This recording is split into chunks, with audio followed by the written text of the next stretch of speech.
Assalamualaikum warahmatullahi wabarakatuh. Apa kabar teman-teman semuanya? Perkenalkan aku Nisa. Pada kesempatan kali ini aku akan bahas sebuah topik tentang konsep kependudukan dan juga program KB di Indonesia.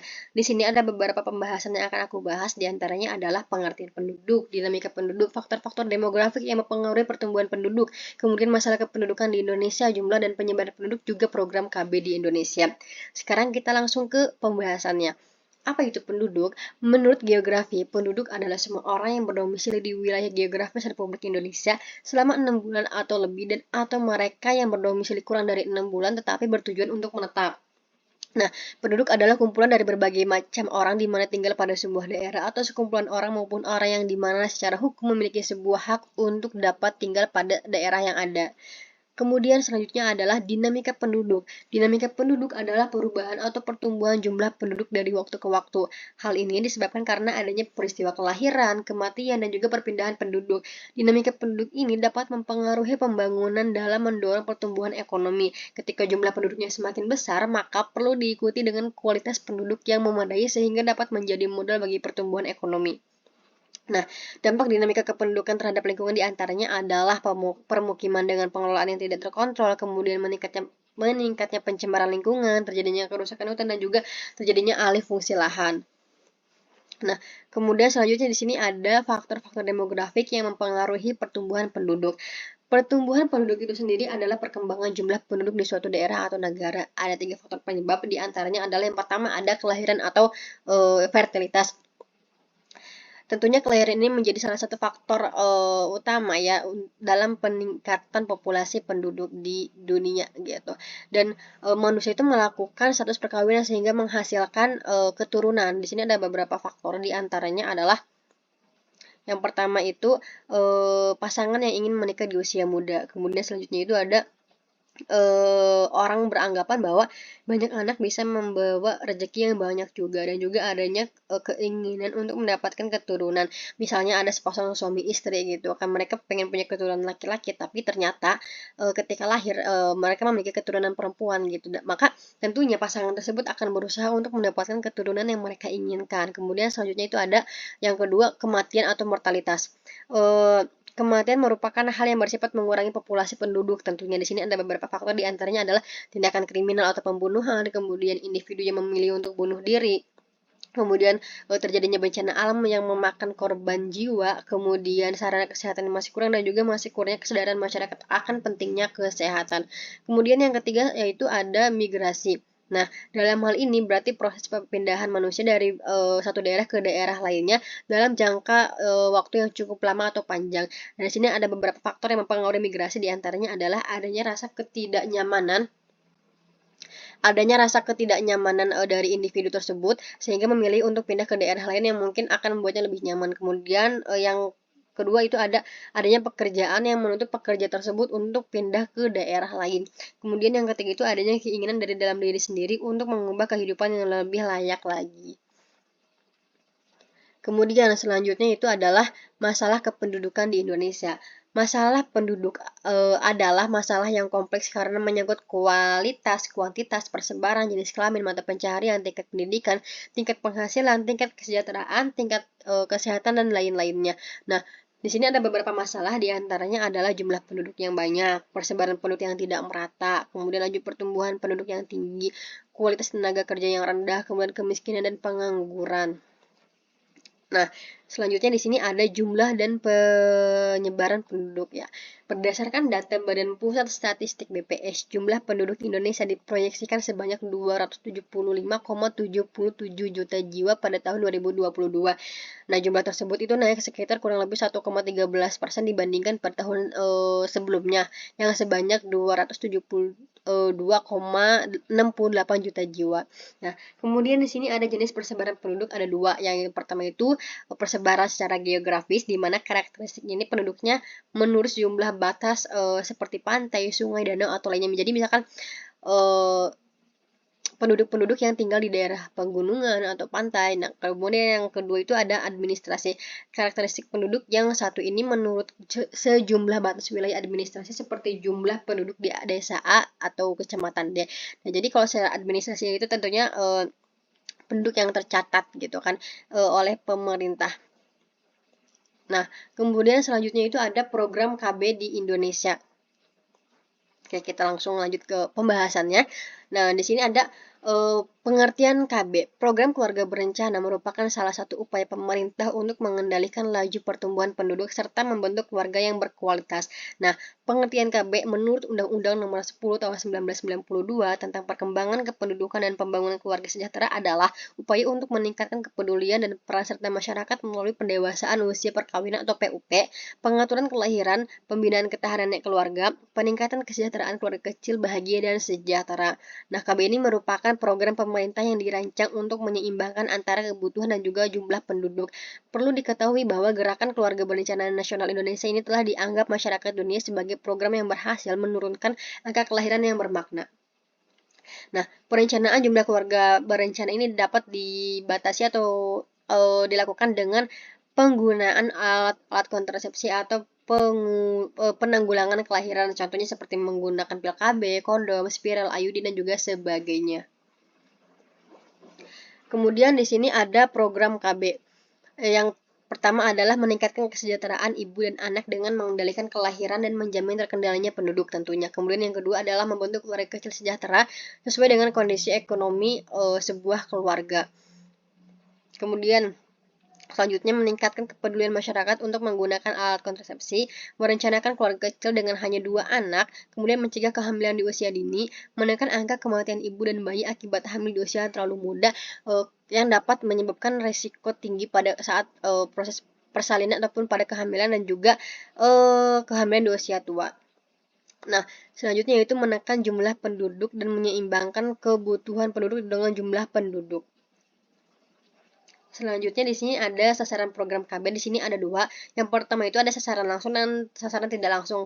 Sasaran langsungnya tentunya kepada pelaku sasaran KB ini tentunya berperan sebagai objek maupun subjek dalam gerakan keluarga berencana, terutama pasangan usia subur yang berusia 15 sampai 49 tahun. Nah, sedangkan yang sasar tidak langsungnya adalah pelaksana dan pengelola dengan tujuan penurunan tingkat kelahiran melalui pendekatan kebijaksanaan kependudukan terpadu dalam rangkaian mencapai keluarga yang berkualitas, keluarga yang sejahtera. Jadi yang tidak langsung ini contohnya seperti tenaga kesehatan gitu.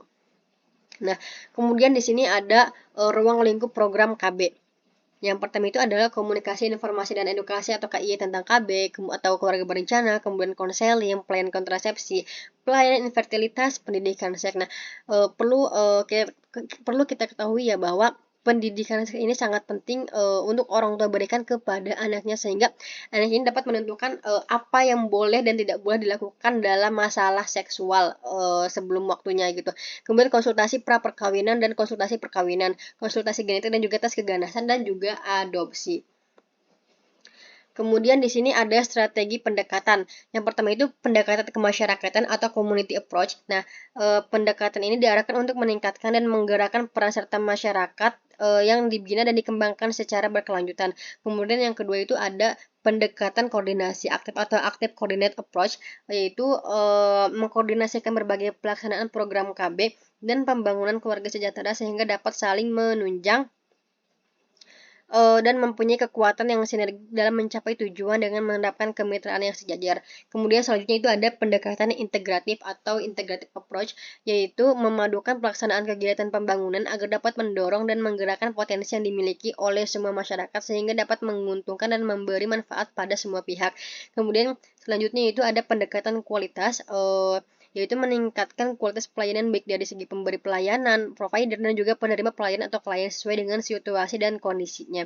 Kemudian selanjutnya itu ada pendekatan kemandirian atau self-reliant approach, yaitu memberikan peluang kepada sektor pembangunan lainnya dan masyarakat yang telah mampu untuk segera mengambil alih peran dan tanggung jawab dalam pelaksanaan program KB nasional. Yang terakhir yaitu ada pendekatan 3 dimensi atau 3 dimension approach, yaitu strategi 3 dimensi program KB ini sebagai pendekatan program KB nasional di mana program tersebut atas dasar survei pasangan usia subur di Indonesia terhadap ajakan KIE. Nah, di sini terbagi menjadi 3 kelompok. Yang pertama itu 15% pasangan usia subur langsung merespon iya untuk ber-KB. Yang kedua, 15-55% pasangan usia subur merespon ragu-ragu untuk ber-KB. Kemudian yang ketiga itu 30% pasangan usia subur menolak untuk ber-KB. Selanjutnya di sini ada manfaat dari program KB. Yang pertama tentunya menekan kehamilan yang tidak diinginkan. Alat kontrasepsi berfungsi untuk mencegah kehamilan yang tidak diinginkan. Alat kontrasepsi juga berfungsi untuk menurunkan risiko melahirkan di usia yang terlalu muda atau yang terlalu tua. Nah, jika perempuan yang terlalu muda atau belum menopause melakukan hubungan intim tanpa menggunakan alat kontrasepsi, maka ada kemungkinan terjadi kehamilan yang tidak diinginkan. Sementara itu, melahirkan di atas usia 35 tahun dapat berisiko pada wanita dan dapat menyebabkan kematian. Kemudian yang kedua adalah mendorong kecukupan ASI dan pola asuh anak yang baik. Apabila anak yang belum berusia 1 tahun sudah memiliki adik, maka tumbuh kembangnya berisiko terganggu. Normalnya jarak antara anak pertama dan anak kedua itu 3 hingga 5 tahun. Jika anak yang belum berusia 2 tahun sudah memiliki adik, maka ASI untuk anak pertama tidak bisa terpenuhi selama 2 tahun. Hal tersebut memungkinkan anak mengalami gangguan kesehatan. Nah, sementara itu, orang tua yang memiliki 2 anak akan mengalami kesulitan membagi waktu sehingga anak yang lebih besar akan kurang perhatian, padahal anak masih membutuhkan perhatian penuh dari kedua orang tuanya.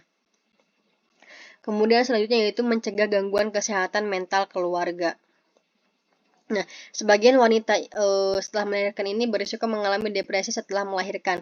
Nah, depresi biasanya hilang jika ibu mendapatkan dukungan dari pasangan. Jika terjadi kelahiran anak dengan jarak yang dekat, maka risiko depresi akan meningkat. Depresi juga dapat terjadi pada ayah jika ayah belum siap secara fisik dan juga mental. Nah, kedua kondisi tersebut ini dapat dicegah dengan melakukan program KB tentunya. Jika kehamilan diatur sedemikian rupa, pasangan suami istri bisa hidup lebih sehat dan juga lebih sejahtera. Sementara itu, anak dapat tumbuh secara maksimal dan perencanaan kehamilan akan berjalan dengan matang. Kemudian selanjutnya adalah mengurangi angka kematian ibu dan bayi. Perlu dipahami, KB dapat mencegah kehamilan dan kelahiran yang berjarak dekat dan tidak diinginkan. Dengan begitu, angka kematian bayi juga dapat berkurang. Ibu meninggal akibat melahirkan dan disertai kesehatan yang buruk juga dapat dihindari. Kemudian selanjutnya yaitu mencegah gangguan kesehatan reproduksi. Hamil di usia yang terlalu muda atau terlalu tua atau kehamilan yang berjarak terlalu dekat dapat menimbulkan resiko.